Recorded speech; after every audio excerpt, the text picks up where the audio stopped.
Welcome to True Gay Crime, a podcast about queer crimes and criminals. I'm your host, Patrick Marano. Supporting True Gay Crime is easy. You can subscribe on YouTube and join my Patreon. Both links can be found in the show notes or in the description on YouTube. A quick reminder to rate and review if you're listening on Apple Podcasts. And if you know a fellow true crime lover, tell a friend about True Gay Crime. And as always, the sources for this episode can also be found in the show notes or in the description on YouTube. Before we begin, trigger warning, there is some discussion about child sexual abuse at the beginning of this episode. And now, to the story. When one checks into a hospital, one expects to be safe. And why not? You're surrounded by people who have not only gone to school to learn how to heal others, but who are the types of people who you want around in an emergency. Calm, collected, knowledgeable, resourceful, healers. The folks who work in our hospitals are our heroes in times like COVID-19. They step up when the rest of us are falling apart. It's almost mythical, the dedication to helping others. When our health is in trouble, we go there to be cured, to be saved. So what happens when the one place you should feel the safest is actually the place you should fear the most? This is the story of the Angel of Death, Donald Harvey.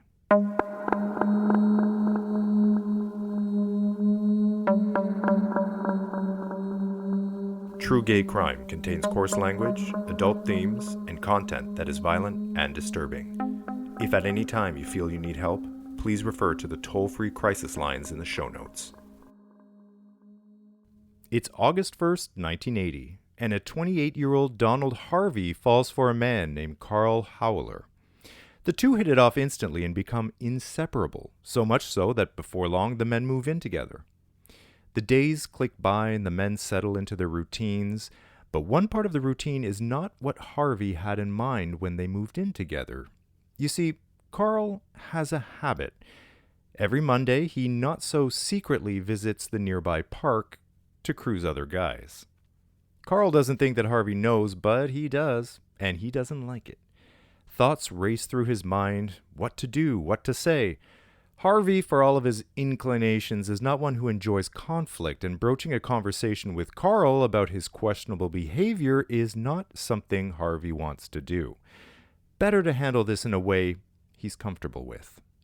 So every Sunday, the men sit down to a nice home-cooked meal, starting with a soup. Harvey watches as Carl takes spoon after spoon of the arsenic-laced soup, chatting as he does so. He doesn't want to kill him, no. He just wants him to be too sick to go to the park the next day. What kind of man can feed his partner poison and still look him in the eye every day? Let's find out together. Donald Harvey is born in Hamilton, Ohio, April 15, 1952. He's the oldest of three children with Dad Ray and Mom Goldie. As a kid, they moved to Boonville, Kentucky, where the family joins the Baptist Church. Life is not easy for the small family trying to survive on a struggling tobacco farm, and his parents have an abusive relationship with each other. He's molested early on, starting around age 5 by both his uncle Wayne, being his mother's half-brother, and a neighbor. And when little Harvey would go visiting at his grandma's, Uncle Wayne would take the opportunity to use Harvey as a masturbation tool and for oral sex. His neighbor, Dan Thomas, on the other hand, abuses him sexually and then gives him money. Is the money meant to alleviate his guilt? Is it a thank you gesture? Is it hush money? Or maybe all of the above. It's important to note that in my research, it did state that after all the abuse was detailed, and I quote, things which presumably caused his homosexuality. I mean, that was actually a line that I read in some of the reports of what happened to him as a child. They're assuming that his sexual abuse made him gay. I mean, are we still thinking that way these days? Come on, guys. Teachers say he got good grades, but he's quiet and even antisocial, which leads to bullying. He gets bored with school and drops out of 9th grade and finds work at a factory plant until getting laid off. It's only at 16 years old does Harvey have a sexual experience that he actively agrees to and wants to participate in. The sexual abuse has been going on now for 11 years and will continue for 2 more. It's only after the abuse is done that he confides in his sister about what happened. So, after being incarcerated, Harvey tells his story to an interviewer for a television special called Angel of Death, and I'm going to be reading some of that transcript throughout this episode. Starting now. Question. Tell me about your childhood. Would you describe it as a happy childhood? Semi-happy. Times when it was and times when it wasn't? Yes. Tell me about the part of it that wasn't good, if you can. Being raised on a farm wasn't my idea of a happy setting. I'd prefer to have been raised in the city, but since my family lived on a farm, I was stuck. And being very effeminate, acting, and being a homosexual was not ideal for Eastern Kentucky. No, I guess not. And I knew that there were other places to be where it was more acceptable, and it was a very Baptist-oriented type community. How about your family life? Was your mom a good mother to you? Yes, she was. You've told the prosecutors that you had sexual abuse in your childhood. Yes, there was. Can you tell us about that? Well, there was one neighbor man that sexually abused me too, so it was 2 people involved, but the uncle I will leave out for right now. Can you tell us how long it went on? With the neighbor man for about 13 years. And how did you feel about it at the time? At the time, I thought I felt threatened. He said he would harm my mother if I didn't have sex with him, and it wasn't until the later years that I realized he only wanted to have sex with me. He would never have done anything to my mother. Do you feel that experience, that sexual abuse, had an influence on the way that you turned out? No. Do you feel that it's involved in any way in your killings? No. Okay, back to the story. In 1969, he's 17 years old, and Harvey starts his first real relationship with a boy named James Peluso. The 2 continue this relationship for the next 15 years. Then he goes on, he eventually gets his GED in 1968, and it's then that his grandfather's health is starting to fail, so his mom asks him to come back home to help out. He starts spending a lot of time at Marymount Hospital and becomes popular and well-known with the staff, enough that he's even offered a job. Finding it cramped at home, Harvey finds a roommate named Randy White to share an apartment with. The 2 split costs and become close, and Harvey thinks he's safe, but one night Randy overpowers Harvey and rapes him. Now, I couldn't find a lot of information on this situation. It would be nice to have more details about what happened exactly, but according to Harvey, that is what happened. Harvey works at Marymount Hospital, and in the 10 months that he's there, at least a dozen patients die by his hand. Now remember, he's only 18 years old in 1970 when he kills Logan Evans using a sheet of blue plastic and a pillow. Smothering the man, Harvey listens carefully with a stethoscope as the heartbeat grows more and more faint. When the heart stops, he changes his victim into a clean hospital gown and notifies the nurse on duty that Mr. Evans has passed away. The very next day, Harvey is inserting a catheter into James Tyree when James suddenly realizes it's the wrong size. He struggles against Harvey, who pushes it further in until Mr. Tyree vomits blood and he dies. 1 month later, Elizabeth Wyatt lies in bed praying for death to take her. Harvey knows her suffering and decides to help her cause. He turns her oxygen supply so low that she doesn't receive enough to survive, and a nurse finds her dead 4 hours later. These quote-unquote mercy killings, as Harvey calls them, would account for a large number of his murders. In the TV interview, he explains his reasoning. Can you tell us why you killed? Answer. The 21 at Drake Hospital were mercy killings in my eyes. I know I've killed other people that weren't mercy killings, but the 21 at Drake were mercy killings. They were people that you felt were suffering or were ill and would be essentially better off dead. Is that it? Yes. Back at the hospital, it's a month later, and Harvey turns Eugene McQueen on his side. Mr. McQueen is not supposed to be in this position, and he drowns in his own fluids. Harvey reports that Mr. McQueen doesn't look well, and the nurses urge him to bathe the patient anyway. Harvey knows that Mr. McQueen is already dead, but he bathes him not to arouse suspicion. The hospital would later cover up his death, and the staff would tease Harvey for bathing a dead patient, which I found a little bit weird, like, where's the respect? Only 2 days later, Harvey accidentally uses a faulty gas tank and patient Harvey Williams goes into cardiac arrest and dies. So basically, he's a murderer and an incompetent orderly. Perfect. Later that same month, patient Ben Gilbert is in the hospital room when Harvey enters. Startled by his sudden appearance, Mr. Gilbert grabs his urinal and knocks Harvey unconscious. Then he dumps the contents on top of him. What happens next becomes Harvey's first premeditated murder. He gets revenge on the patient by inserting a female catheter, which are larger than the male ones, into Mr. Gilbert. Then Harvey takes a coat hanger and inserts it into the catheter 2 feet inside his body, puncturing his bladder and bowel. Mr. Gilbert goes into shock, a cold sweat, and into a coma, and dies 4 days later. In 1970, Harvey meets an undertaker named Vernon Midden. Vernon is married with children, but the men start a 7-month affair where Vernon teaches Harvey about how the body reacts when certain things are done to it, like smothering, which Harvey takes as an education moving forward to murder his patients. Vernon also introduces Harvey to the occult.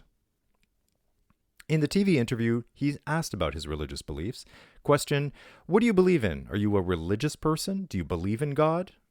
Yes, I believe you reap what you sow, and I believe God is a forgiving God. You say you believe in God? Yes. Do you believe in Satan? Yes. The devil? Yes. Have you ever been involved in a religious belief regarding Satan, a religious worship of Satan? At this moment, no comment. I'll ask you another question along that line. Have you ever been interested in the occult? Yes. You know, when you left the VA hospital, they had found some books on the occult and Satanism in your bag. Right. Did your belief in the occult and Satan influence in any way your behavior, the killings, for instance? No. It wasn't involved in that? No. Back at the hospital, patient Maud Nichols is suffering. She has bed sores so bad that maggots are crawling inside them. No one wants to give her care, so Harvey steps in and kills her with a faulty oxygen tank. Now, oxygen tanks become kind of his thing for a while, and in August of 1970, patient William Bowling is admitted to hospital with difficulties breathing. Harvey decides to end his suffering by not turning on his tank at all.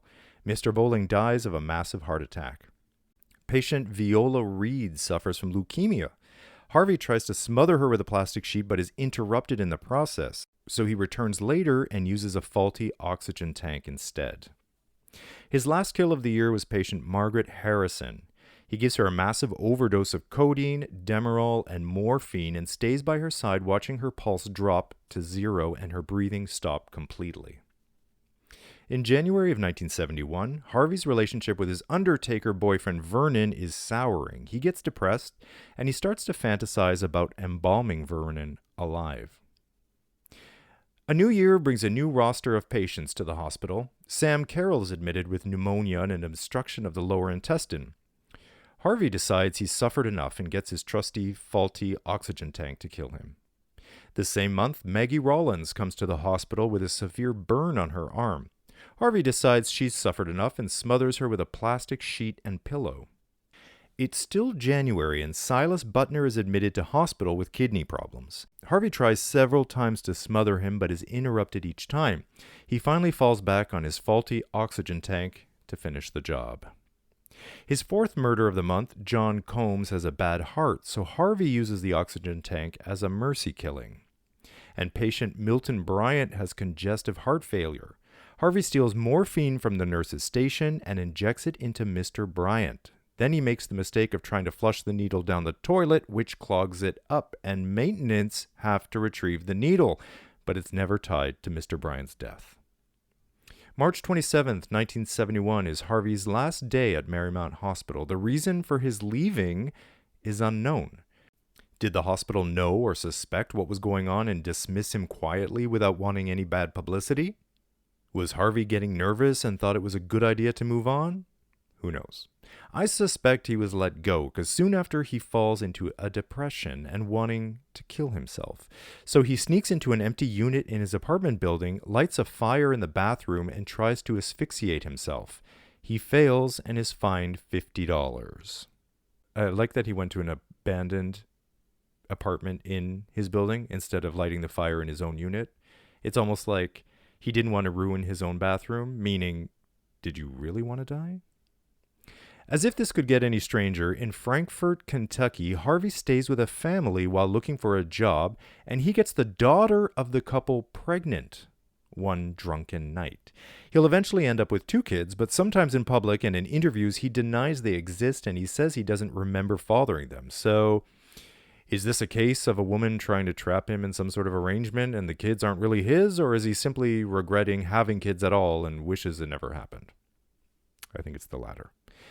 We're in 1971 and the police pay Harvey a little visit. They start questioning him under the auspice of a burglary that happened in the building, but they are really there to question him about his involvement in the occult.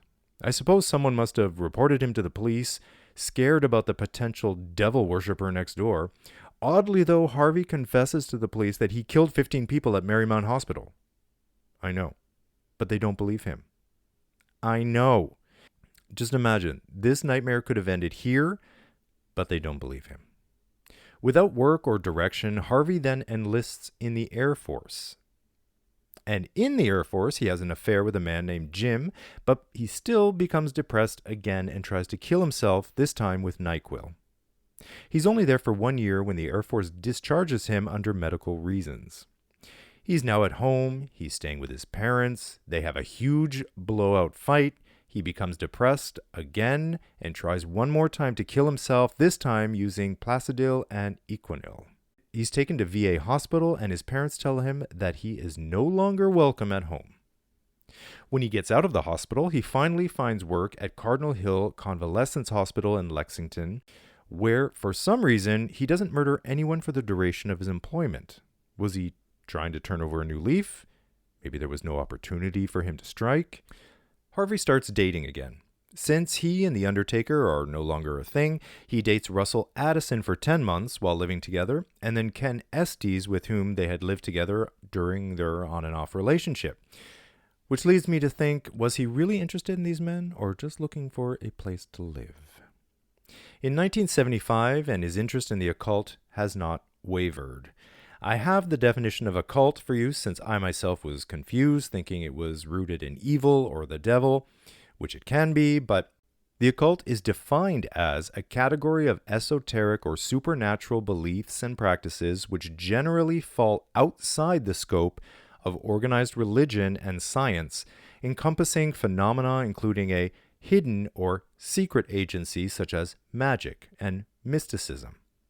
So in September of 1975, Harvey gets a new job as a nursing assistant at the VA hospital in Lexington, and he quickly returns to his old ways. Patients Joseph Harris, James Twitty, James Ritter, Harry Rhodes, and Sterling Moore all die in his ward in 1975. In June 1977, Harvey finally joins an occult through an invitation. For some reason, you can only join if you're a heterosexual couple. So Harvey is paired with a woman named Jan, and once the quote-unquote couple joins, they can switch partners with another couple that are already in the occult. And this, my friends, is how Harvey gets his second child. He's also paired up with his spiritual guide, a man named Duncan. Duncan in life is a doctor and would help Harvey in deciding who to kill moving forward. So, not a good look for the occult. In 1980, Harvey starts dating Doug Hill. Now, these men have epic fights, heated arguments that sometimes get violent. After one particularly bad fight, Harvey offers Doug a bowl of ice cream laced with, you guessed it, arsenic. This is a big step for Harvey since it's the first time that he's trying to hurt somebody outside of the hospital setting. Doug gets sick, but survives, and the men split up. His next boyfriend, is Carl Howler. Now, you may recall him from the opening story. He liked to cruise men in the park, and Harvey did not like that, so he starts poisoning Carl, so he gets too sick to venture out of the house. As if that wasn't unhinged enough already, get ready for what happens next. Harvey is dating Carl, and Carl's bestie is a woman named Diana. Now, Harvey becomes convinced that she's trying to split up the two men. So what does he do? He steals a vial of hepatitis B from the hospital and infects her with it through food. So now she has hepatitis B. But he's also not done. He tries to poison her with acrylic acid and, the mother of them all, he steals blood tainted with HIV from the hospital and tries to infect her with it. Diana has a lucky escape since the HIV doesn't take. In those days, it was a death sentence.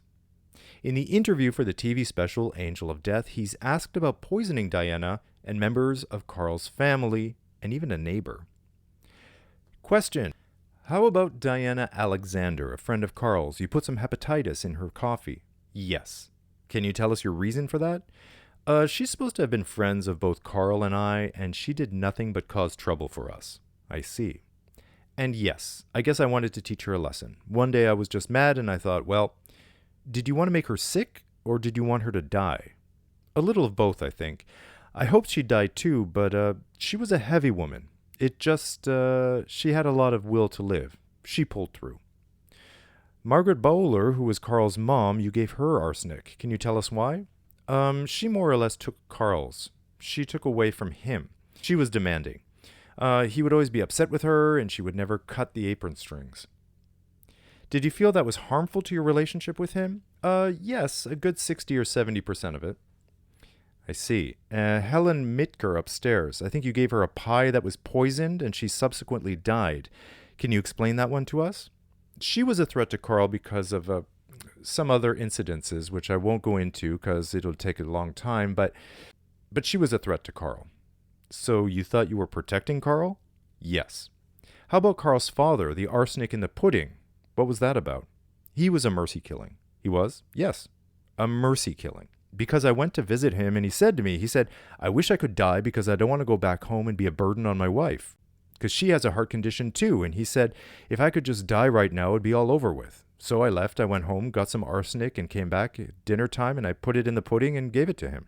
Okay, so to recap, his boyfriend Carl's bestie and mom survive, but Carl's dad and upstairs neighbor are murdered. But we're not done with Carl's family, because apparently Harvey was using wood alcohol to remove adhesive labels, and this toxic substance is being stored in a vodka bottle. And poor Carl is the one who serves his brother-in-law a few drinks from the bottle, not knowing that it's poison. Howard, who's the brother-in-law, gets sick, suffers a heart attack, and dies. And remember, Harvey is not just a murderer. Oh no, he's also a terrible nurse's aide. He kills patient Hiram Prophet by accidentally giving him the wrong dose of hairpin. It's now November of 1984, and Harvey is making good on a promise. His ex-boyfriend, James Peluso, had asked Harvey to help him out if his health had ever become an issue and he couldn't take care of himself. So Harvey grabs the arsenic, puts it in some pudding and a daiquiri, and James becomes ill and he dies in hospital. The next year, a neighbor, Edward Wilson, is accusing Carl, Harvey's boyfriend, of cheating him on his utility bill. Well, Harvey doesn't like this. He's ever the loyal boyfriend and decides he needs to protect Carl from Edward. So he talks his way into Edward's apartment and slips arsenic into the guy's Pepto-Bismol. He dies 5 days later. In July 1985, Harvey is fired from the VA hospital after security finds a gun in his gym bag. Now, oddly, Harvey denies the gun is his and later even accuses his boyfriend Carl of planting it there. So either it's his and he's trying to deny it, which is strange coming from someone who's already confessed to murdering patients to the police. The other option is that Carl did plant it, but then the question is why? Was he trying to get him in trouble? Was he trying to get rid of him? Either way, Harvey finds a job in Cincinnati at the Daniel Drake Memorial, and the two men move north. Now, with all of the red flags and suspicious behavior, no one asks about his past jobs, and he starts his new job with a bang.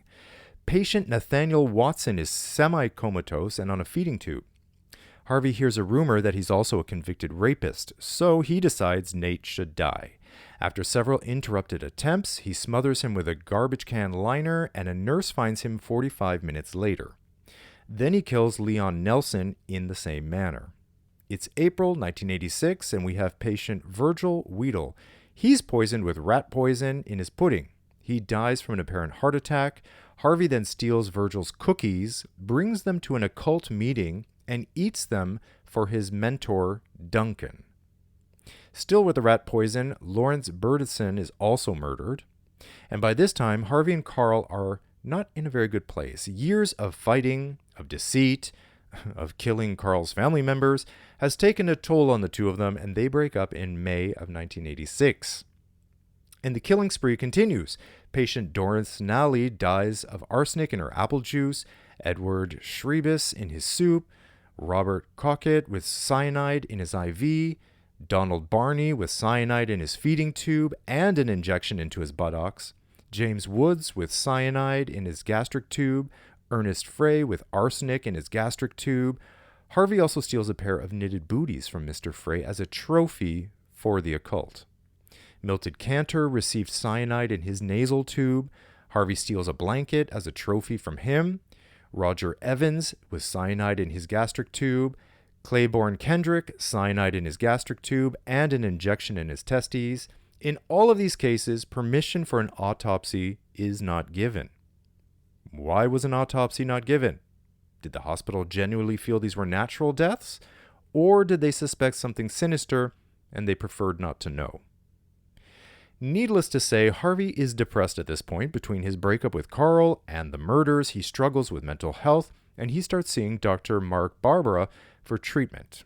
And in November of 1986, he drives his car off a cliff in an attempt to commit suicide, and he walks away with only a head injury. So you have to wonder, with all of these suicide attempts, none of them working, does he really want to die or not? Of course, we won't know.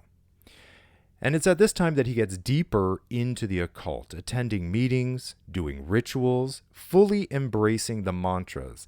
Did the occult encourage him to murder? Patient Mose Thompson dies from cyanide in his gastric tube, Otis Day from cyanide, Cleo Fish from cyanide in her cranberry juice. Harvey snips a lock of her hair and he brings it to the occult mentor Duncan so they can burn it in some weird ritual. Leo Parker dies from cyanide in his feeding tube. Margaret Kukrow and Stella Lemon die from cyanide in orange juice. Joe Pike and Hilda Leitz are fed ditachol, which is an adhesive remover. And John Powell with cyanide in his gastric feeding tube. Now it's March 8th, 1987, and an autopsy is done on someone. And that someone is Mr. Powell.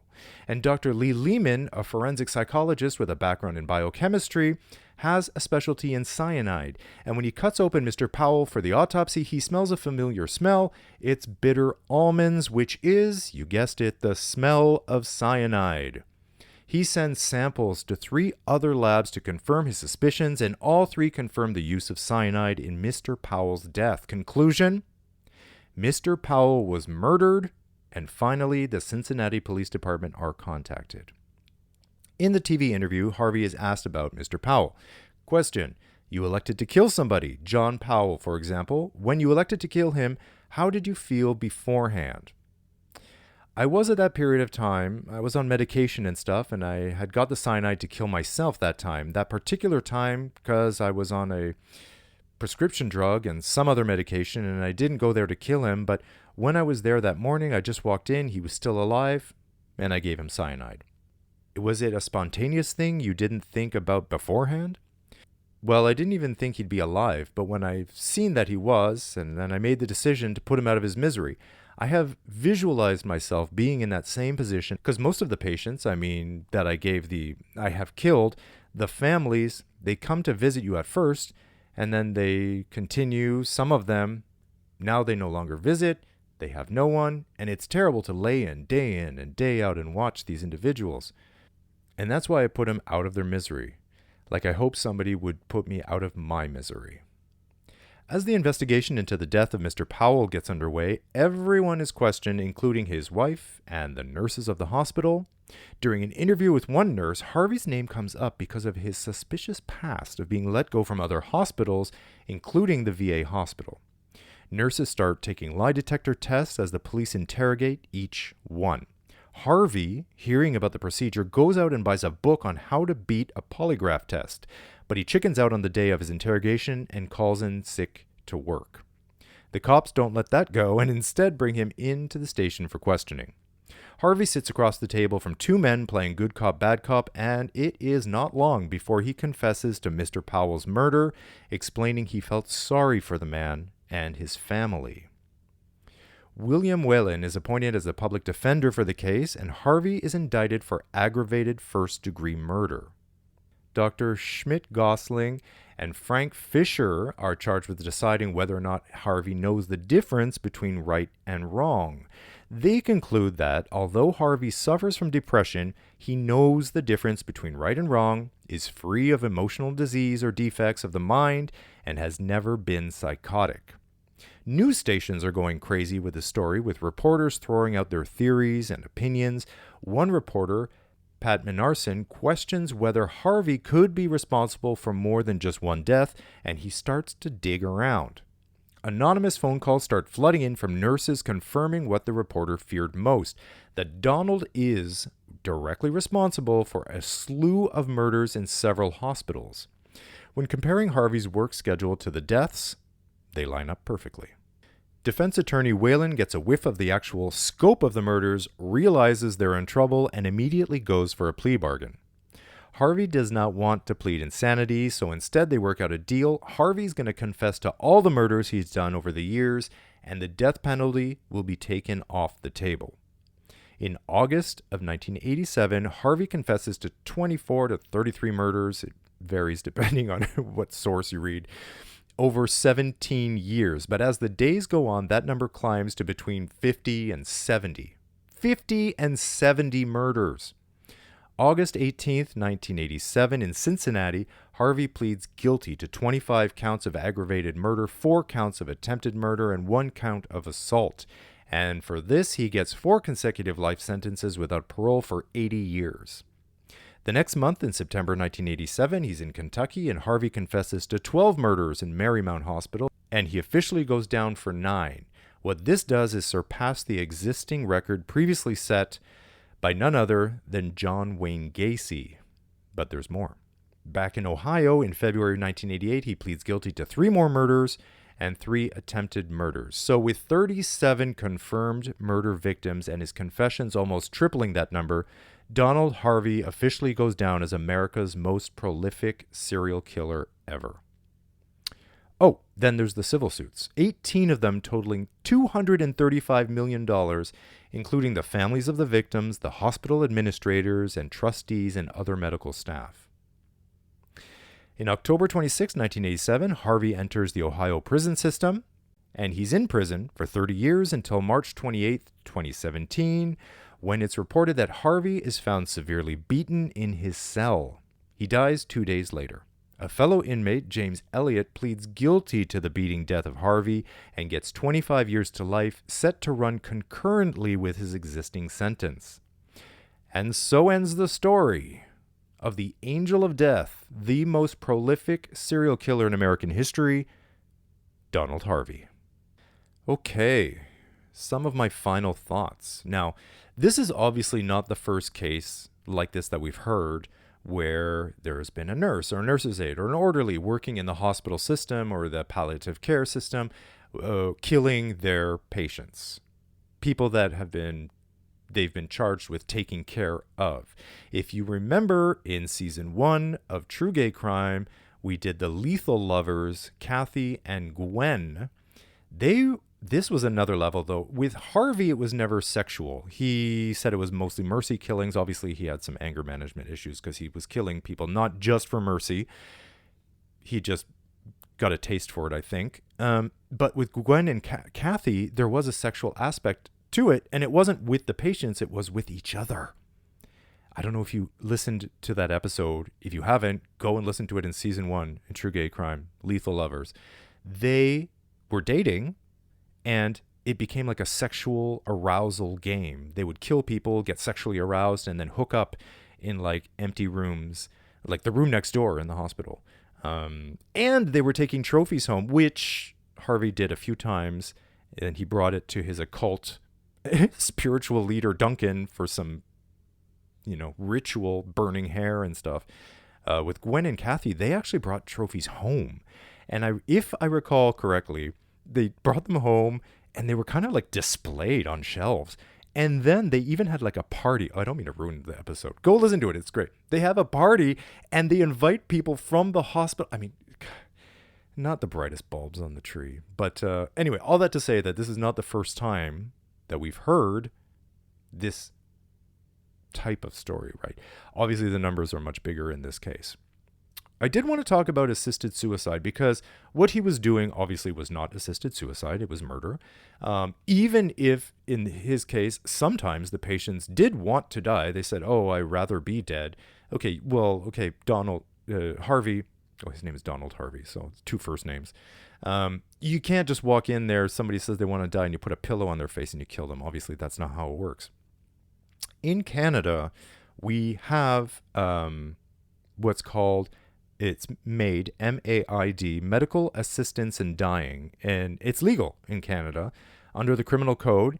But obviously you need to fit the eligibility criteria, which are, pretty extensive. But as long as, you fit all of this, then you're eligible. Like you have to be, what does it say? Applicable, blah, blah, blah, might be. You have to be 18 years or over. You have to have a grievous and irremediable medical condition. They have made a voluntary request for medical assistance in dying that in particular was not made as a result of external pressure. They give informed consent to receive medical assistance in dying after having been informed of the means that are available to relieve their suffering. So there's a long list of things that you need to sort of checklist of things. They have to have a serious and incurable illness. They are in an advanced state of irreversible decline in capacity. That illness, disease, or disability, or that state of decline causes them enduring physical or psychological suffering, etc., etc. So all of that to say that it is legal in Canada as long as you meet all of the requirements. But legal or not, I do want to hear from you. What is your opinion on assisted suicide or the medical assistance in dying program if you're in Canada? Are you for assisted suicide or are you against? I would like to hear your opinion. With all the eligibility requirements met and everything, when it's done correctly, are you for it? Are you against it? Let me know in the comments if you're listening on YouTube. And also why. What are your reasonings why you are for or why you are against? And again, I'm not saying Donald Harvey was doing that. He wasn't. He was a murderer. So on July 23rd, 2001, the Associated Press printed an article and they listed the worst serial killers in the United States. Donald Harvey was rated number 1. So this is in 2001. I'm not sure if things have changed since then. If it has, let me know. Donald Harvey was rated number 1, followed by John Wayne Gacy, Patrick Kearney, Bruce Davis, and Dean Corll. Now, here's the thing. Now, 4 of the 5 are gay men. Donald Harvey, John Wayne Gacy, Patrick Kearney, and Dean Corll. 4 out of 5, the top 5 are gay men. Now, we gotta talk about that. Why? What is going on? I have theories, and I'm going to share them with you. And if you have theories, I would like to hear from you as well. Here's my theory. The reason, so we're talking about numbers. This is like just sheer numbers of victims. And I think the reason why 4 of the top 5 are gay because they're killing gay men. Now, what do we know from these stories? We know that the police don't care. Hopefully that's changing. We know historically speaking, if the victims are gay, the police care less. They look into it less. There's less investigation. There's less interest. It doesn't make the papers. No one cares. When nobody cares, the killings can continue. So, people like Patrick Kearney, who we are going to talk about on a future episode, can go on and just keep killing and not getting caught because the resources aren't being put behind the investigation to catch the killer because no one cares. Hopefully that is changing. I don't know. You let me know what you think. If it is, the change is very slow and I don't see it so much because not long ago here in Toronto, we had a serial killer and he was killing, people who were newly immigrated to the country. So not only are they gay, but they're foreign. So the police are like, meh, And that went on for too long. So I don't know how quickly things are changing, if they are at all. That is my theory why 4 of the top 5 most prolific serial killers are gay men. Because their victims are gay and they're getting away with it. If you have a different theory or you'd like to add to that, please do so. I'd love to hear from you. Send me an email, write a comment in YouTube, and thanks for listening. That's it for this episode, and I'll see you in the next episode of True Gay Crime. Did you know you can subscribe, rate, and review True Gay Crime on Apple Podcasts? It would mean everything to me if you did, because it helps me create content you like, and it lets Apple know to share it with more people. Thank you for listening. And remember, always look behind you, lock your doors, tell someone where you're going, and look out for each other. Why can't we all just get along?